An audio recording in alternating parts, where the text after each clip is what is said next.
Ele é um jogo de avião clássico, assim, de destruir navezinha e tal. Ele se passa nos anos 50, assim, ele tem uma vibe pós-guerra, né, pós-Segunda Guerra Mundial. Que todo o conceito estético do jogo mesmo, ele é baseado nos filmes B dos anos 50 de ficção científica, né, aquela coisa meio Ed Wood, assim, Guerra dos Mundos, essas coisas.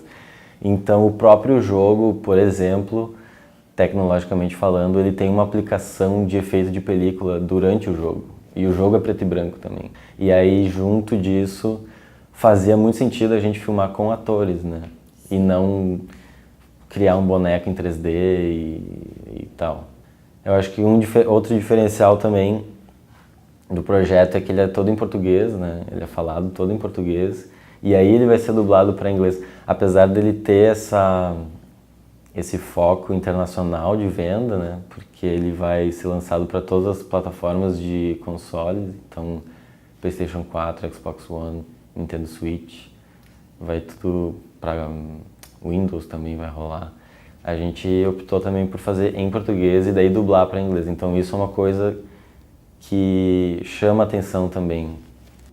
Não tinha nenhuma referência assim de produção do que a gente poderia encontrar.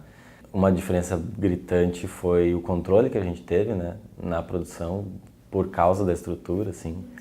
Essas coisas fizeram bastante diferença, que são coisas que tu normalmente em produção tu pensa, né, onde é que eu vou deixar tal coisa, onde é que eu vou colocar lixo? Não, já tem lixo. Onde é que eu vou colocar o pessoal do figurino? Não, tem um camarim ali. Onde é que eu vou colocar a base de produção? Não, tem uma sala lá. Sabe, assim, não tinha muita preocupação, a gente não teve que improvisar nesse sentido, em termos de logística. Será que passa, o caminhão passa, olha o tamanho da porta, sabe? Essas coisas. Então essa foi uma grande diferença de a gente ter filmado aqui. Em termos de produção de outros trabalhos, eu acho que também ter filmado para um jogo de videogame fez bastante diferença, porque é um formato que a galera não está acostumada, né? E ele se assemelha um pouco à lógica de episódios de série, onde tu tem um arco pequeno e aí tu tem né, que tu tem que fechar ali, mas ao mesmo tempo criar um gancho, porque tem um comercial e daí o próximo momento, o gancho ele tem que fazer sentido e tal. Como é que tu tem certeza que tá tudo filmado? Como é que tu tem certeza que o eixo não tá quebrado? Tu não tem essas referências, né? Agora a gente vai filmar a cena da cozinha, tá, é verde. Agora a gente vai filmar a cena do aeroporto, é verde, sabe? É tudo verde, então isso fez diferença também no sentido de planejamento e organização da produção. Eu não acredito muito nessa divisão, assim,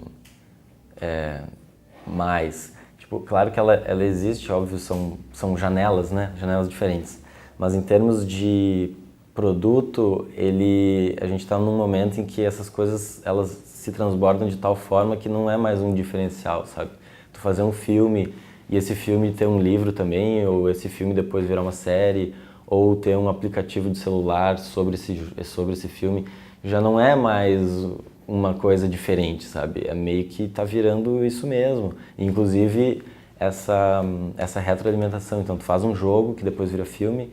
Cada vez mais, quando tu fala de audiovisual, tu tem que entender que tu não tá falando só sobre algo que as pessoas vão assistir. Tu tá falando sobre coisas que elas vão assistir, que elas podem interagir, que elas podem só ver, que elas podem só ouvir, porque tem essa gama toda.